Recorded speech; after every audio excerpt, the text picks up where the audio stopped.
বাবা, আমার সব বন্ধুদের কাছে বাইক আছে, কিন্তু আমি এই ভাঙা সাইকেল আর কতদিন চালাবো?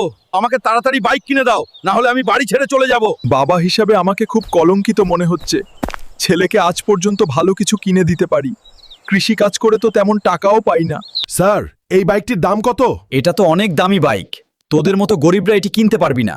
যা ভাগ এখান থেকে। চেয়ারম্যান স্যার, আপনি কি আমাকে এখানে কুলির কাজ দেবেন?